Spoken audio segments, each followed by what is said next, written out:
এখান থেকে দিয়ে দিলাম, এতে আমি অক্সিজেন দিচ্ছি কিন্তু বসে বসে। বাংলার কোটি কোটি মানুষ দেখছেন, জানছেন তো যে ফুটবল ইব্রাহিম কি বলতে চাইছি। আমি ওটাকে ওয়েলকাম। দাঁড়াক, মানুষের পায়ে দাঁড়াক, সমাজের পায়ে দাঁড়াক, মানুষের কাজ করুক।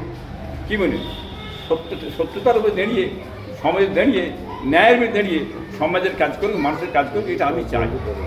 ভাই কাসিম সিদ্দিকী কেন, আরও দুটো ভাইভাবে দাঁড়াতো, এবং খুব পিস কেন, আরও বাংলার জ্ঞানী গুণী আলিম ওলামা কি বলে তারাও দাঁড়াতে পারেন, কোনো অসুবিধে নেই। সেটা আরও সমাজের জন্য ভালো হবে, এটাই আমি বলতে চাই। মুখ্যমন্ত্রী যে ওয়াকআপ নিয়ে একটা ঘোড়াভাবে বার্তা দিলেন, যে তিনি বললেন যে আমার থেকে খারাপ হবে না, কেউ যদি আন্দোলন করার ইচ্ছা হলে দিল্লি গিয়ে করে। তারপরে দেখছি পীরজাদা এবং আলিম ওলামা তাদের দিক দিয়ে মুখ ঘুরিয়ে দিচ্ছে, সেই কি প্রভাব পড়ছে আস্তে আস্তে? দেখুন, মুখ্যমন্ত্রী ওই কথাটা যে কেন বলেছেন এটা সবাই তো বুঝতে পারছেন না। কি বলে এর জবাব একটা দিয়েছে, নতুন করে আবার জবাব কী দেবো বলার কিছু নেই।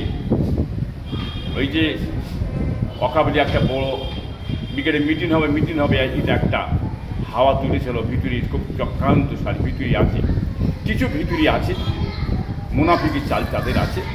এটা দেখিয়ে দিয়ে মানুষের ইমেজটা টেনে দিয়ে আস্তে আস্তে এটাকে বন্ধ করার ধান্দায় চলে যাচ্ছে।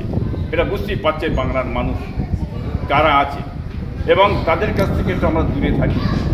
এই জন্যই আমার ভাই আমরা না হচ্ছে ভালো আছে, আমরা সমর্থনকে লোকে যাক, আমরা যেতে পারছি না, এই জন্যই সারা আমরা দিয়েছিলাম। ওর ভিতরেই দাল মে কুছ কালা হয়। যে জিনিসটা মনে রাখবেন,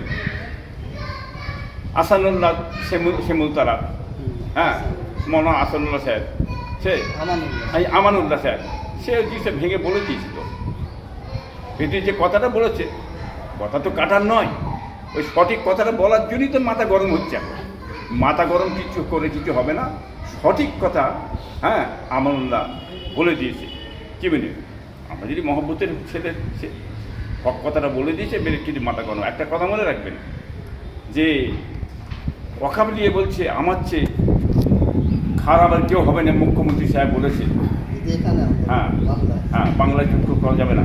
তবে এই কথাটা বলার ব্যাপারটা হচ্ছে কি, এর ব্যাপারটা হচ্ছে যে হিন্দু ভাইদের ভোটটা ভেঙে যাচ্ছে মমতার কাছ থেকে, মমতার বিশ্বাসযুক্ত হেরিয়ে ফেলছে, যার কারণে এইটা বোঝাতে চাইছে যে ওয়াকআপের বিরুদ্ধে আমি দাঁড়িয়ে আছি।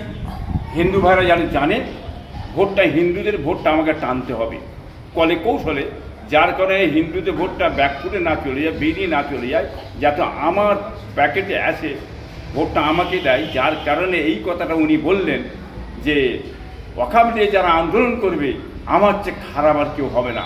এই পলিটিক্সটা কিন্তু এই জায়গায় হিন্দু ভাইদের ভোটটা টানবার জন্য এইটা উনি টোপটা ছেড়েছেন।